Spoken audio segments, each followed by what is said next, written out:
सद्गुरुनाथ महाराज की जय। नमस्कार. नमस्कार नमस्कार. मला एक अशी माहिती तुमच्याकडनं हवी होती की हे चेडे गोटे वगैरे जे असतात म्हणजे भूताचा हा एक प्रकार आहे. हां तर काही ठिकाणी आपल्याला असं भासवलं जातं की बाबा चेडे गोटे हे भूतखेता आपल्यावरती सोडले जातात. हां. तर ते खरं असतं का? होय, ही एक विद्या आहे हां. आणि या साबरी विद्येमध्येच हे सर्व येत असतं. अच्छा. काही विद्या अशा खालच्या थराच्या असतात बरं. आणि काही विद्या लोकांच्या हिताच्या असतात. हां तर या आहेत हां आणि याचा अभ्यास हां कशासाठी केला होता हा? तर आता समजा नवनाथामध्ये एक युद्ध झालं होतं. कुणाचं? शंकराचा मुलगा हां. आणि मच्छिंद्रनाथ. अच्छा. यांचं युद्ध झाल्यानंतर त्या युद्धामध्ये सगळी काही उठली बरं का.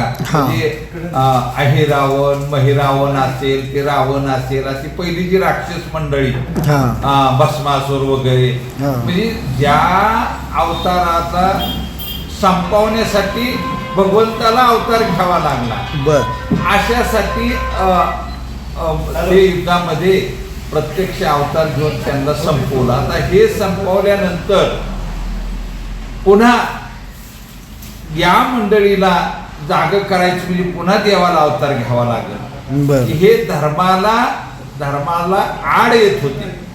धर्म चालून देत नव्हते. म्हणून यांचा नाश करण्यासाठी प्रत्यक्ष भगवंतानी हा युद्ध अवतार हा घेतला. जसं हे कशाचा अवतार घेतला? हा अवतार जो आहे का नाही छेडा बरं का, बंगाली विद्याला म्हणतात. भानामती, केंगामती अशा काही विद्या आहेत ह्या. तर या विद्या कशासाठी आहेत? चांगल्या वस्तूला आड येतात. धर्म मोडण्यासाठी हे वापरलं जातं. म्हणून या धर्माला आड येऊ नये म्हणून ह्या विद्या ठेवल्यात. ही एक अस्त्र आहे.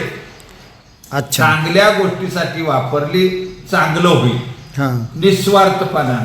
आणि स्वार्थासाठी जर तुम्ही वापरली तर ती तुम्हाला त्रास देतील, तुम्हालाही देतील आणि पुढच्याला सुद्धा त्रास देणार. पण ते आहे कशासाठी वापरायचे? चांगल्यासाठी वापरा, चांगल्यासाठी वापरा. या विश्वात जशा ह्या सर्व वनस्पती आहेत या सर्व कार्यासाठीच आहेत. पण काही मंडळी स्वार्थासाठी याचा वापर करतात. ते मग आमच्या ह्याला काढून घ्यायचे, मग पुन्हा तरी काय ते चेटोक करणं, काय करणं म्हणजे हे वनस्पतीनं आपल्या देहामध्ये खेळून दाखवलाय वागणूक. बरोबर. या देहामध्ये मग हा जो मग याच्यामध्ये ती चक्र केली बरं का. मग पुन्हा पहिल्या चक्रावर किती मातृका आहे, दुसऱ्या चक्रावर किती, त्याचं ते ते आपलं व्यंजन आहेत का नाही, क ख ग घ अशी ही 52 मातृकेची ही 12 खडी. असा हा भगवंताचा हा बोलाचा खेळ. कशाचा? बोल. आणि बोल हाच देव आहे. कारण इतर योनीला काही बोल दिला नाही, फक्त माणसालाच दिला. म्हणून या बोलाचा अभ्यास आपल्याला करायचा आहे. मग हा बोल उठला कुठून?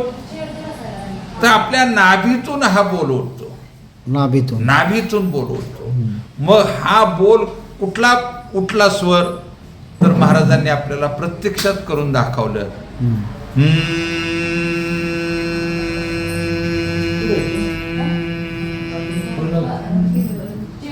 हे काय होतं? तर तो हरीचा नाद होता. अच्छा. आणि हरी आपल्या अभ्यासासाठी ओम झाला. म्हणून महाराजांनी सांगितला हरी ओम. हा आपल्या भक्तीसाठी भगवंतांनी आपल्या जवळ राहिला. हरी ओम झाला. ओमची सृष्टी आहे. म्हणून या ओम मध्ये 12 मातृका आहेत. 12 मातृका ओम मध्ये आहेत. आणि म्हणून हा 3.5 मातृकाचा ओम, आकार उकार मकार अर्ध मातृका आणि परब्रह्म असं ते आधांत्री आहे. आणि तेच ते परब्रह्म या सर्वांचा विस्तार केला त्यानं शून्याने. ते त्याच्या पलीकडं काहीच नाही. तोच करता धरता भोगता सगळं त्याच्यात चालतं. तो आहे म्हणून ही सृष्टी आहे. त्याच्या संकल्पात हे सर्व तयार झालं. तो होता म्हणून हे विश्व त्याच्या संकल्पात तयार झाले. माणसाला असं वाटतंय एवढी सृष्टी आहे का, एकच सूर्य आहे का, कोटी सूर्य आहे, कोटी सूर्य, 9 ग्रह तेवढेच नाहीत, कोटी सूर्य आहेत. आणि याला अंत नाही. जिथं माणसाची बुद्धी थांबते त्याच्या पलीकडं भगवंताचा उंबरठा चालू होतो. अच्छा, माणसाची बुद्धी जिथं संपते थकते तिथं भगवंताचा उंबरठा चालू होतो. म्हणून आपल्याला हे आपल्याजवळ असं ज्ञान आहे, हे ज्ञान माझं आहे, आपलं आहे असं म्हणतोय तोपर्यंत ती बुद्धीचा भाग आहे. म्हणून बुद्धीच्या पलीकडं म्हटल्यानंतर आपल्याजवळ असणारं सर्व स्वाहा झालं पाहिजे. काय झालं पाहिजे? संपलं पाहिजे. मला येतंय, मला एवढं येतंय, मला असं आलंय, मी आमका आहे, हे सर्व आपलं संपल्याशिवाय भगवंताचं ज्ञान आपल्या देहात उतरत नाही. म्हणून हे ज्ञान उतरण्यासाठी पहिलं आपल्याला हे सर्व खाली करावं लागतं.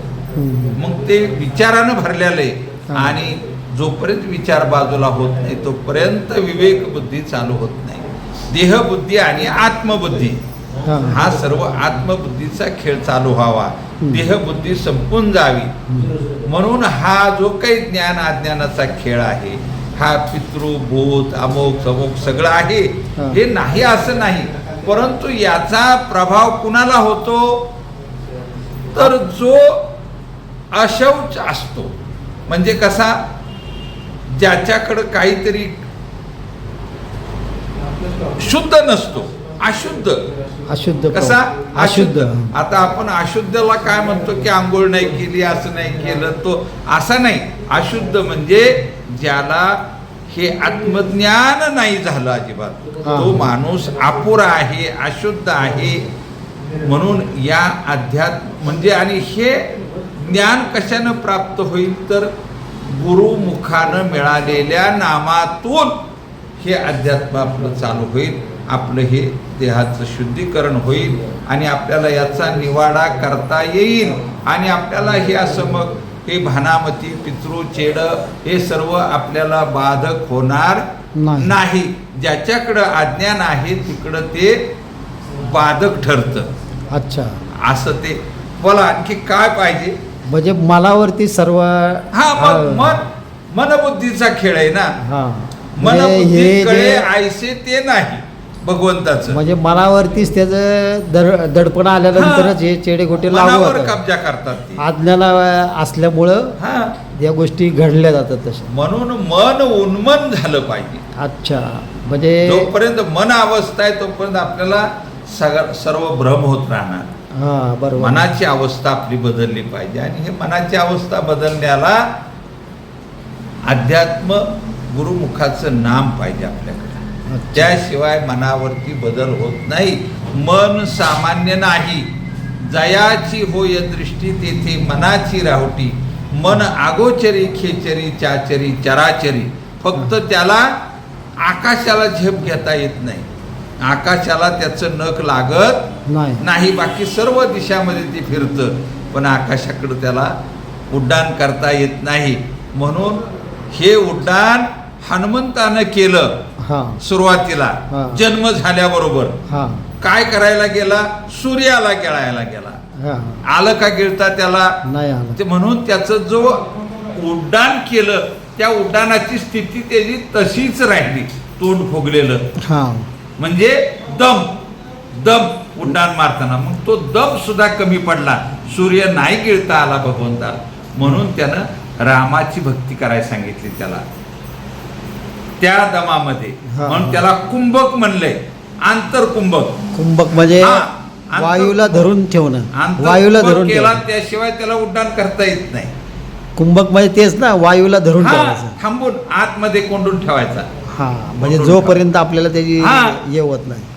प्रत्येक जण तो करतो, हा पण ते त्याला माहित नसतं हा कुंभक आहे. बरोबर आहे, बरोबर आहे, बरोबर. तुम्ही त्याला उडी मारता का हो. नाही? एखादा मोठा पाठ वगैरे आला अशी उडी मारता का नाही? मग उडी हो. मारताना लगेच मारता का? नाही, नाही. काहीतरी दम घेता, हो बरोबर आहे. म्हणजे श्वास आत घेता, श्वास आत खेचून. घेऊन खेचून आणि घेऊन मग मग असा बॉम्बचा स्फोट होतो, कसा होतो? हा. अणु, रेणू, परमाणू हे असे अगदी शक्ती ती कोंडून ठेवलेली असते. आणि ती एकदम हा. वायू रूपानं बाहेर पडते. बरोबर आहे, बरोबर. म्हणजे तीच एक प्रकारचा कुंभक आहे तो. हा कुंभक आहे तो. कुंभक, रेचक आणि पूरक हा असं त्याचं ते हे आहे त्याचं सूत्र आहे. आंतरकुंभक आणि बाह्य कुंभक. अच्छा. सर्व श्वास सोडून जो कुंभक केला जातो बाह्य कुंभक, आणि श्वास आत घेऊन केला जातो तो आंतरकुंभक.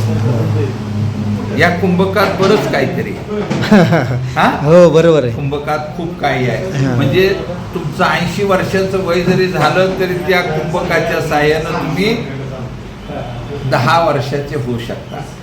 हा आलं का ध्यानात? हा वायूच्या हा, म्हणजे- वायूचा खेळ आहे हा. आणि त्याच्यामध्ये अमृताची वायूच सर्व आहे, हा वायूच सर्व आहे, तो प्राण आहे.